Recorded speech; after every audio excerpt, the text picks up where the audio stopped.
So I applaud the steps that KMD has taken to strengthen the interaction between the producers and users of weather and climate information. The crucial role by the KMD in socio-economic development through its mandate of providing timely and accurate weather forecast and advisory cannot be easy. It is worth noting that the department endeavors to collaborate and partner with the relevant stakeholders to communicate weather and climate information to the public in a timely and accurate manner.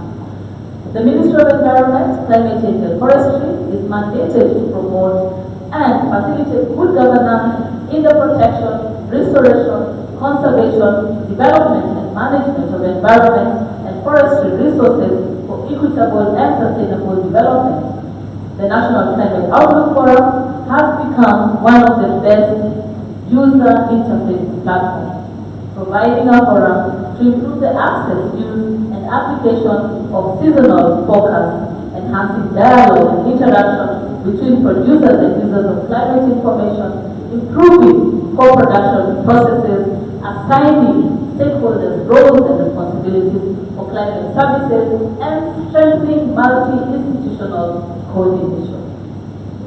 This season's forum is particularly significant given the current drought situation the country is facing. It is important to scale up climate services for users in the country, but equally reach the most vulnerable who tend to be resource poor, women, the elderly, the marginalized, leaving no one behind. Therefore, it is important to target specifically these subgroups with climate information that is tailored and packaged appropriately to serve the needs of end users in all climate-sensitive sectors.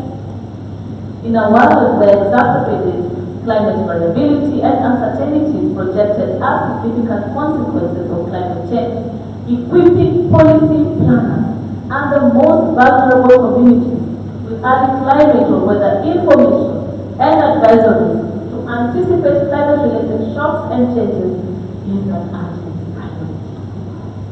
This is also a multi-front challenge which will require concerted efforts across government agencies, international organizations, disaster risk organizations, and other disciplines in order to successfully equip communities at risk with climate information and advisory services that enable them to make improved decisions under a variable and changing climate. Ladies and gentlemen, I'm looking forward to the focus of March to April, May 2026 long rain season. I envisage, following the regional climate outlook, that the expected weather conditions in Kenya are set to improve.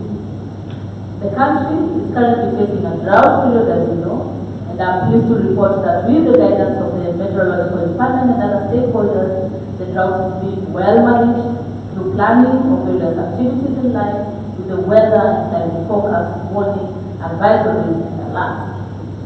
The most difficult step is always to bridge the gap between the climate forecasters and sector-specific expertise in order to move from climate information to a usable climate service. NCOF continues to play an instrumental role to coordinate institutions and enable them to work together to co-design, co-produce, communicate, deliver, and use climate services for decision-making in climate-sensitive socio-economic sectors. It is also intended to lead to meaningful interaction among climate scientists, decision-makers, and stakeholders to co-produce and apply seasonal climate information at the national level. It is envisaged that all stakeholders will embrace the use of climate and weather information, since they will be part of the production of sector-specific forecasts that will meet their needs through the national framework for climate services. Ladies and gentlemen, in order to manage climate risks, decision makers must understand the risks well and be able to anticipate them. A well-functioning climate service has the potential to inform a range of both short and long-term decisions. contributes to the resilience of governments, organizations, and individuals to to current climate-related hazards, while also preparing for an uncertain future that is very likely to be more challenging. I'm glad to be part of the release of the MAM 2026 seasonal forecast statement, which will support decision-making in various economic sectors of the country in the coming months. And so, in conclusion, I take this opportunity to thank all the sponsors, partners for their support, and also appreciate all the participants and organizers for their commitment and contribution to the success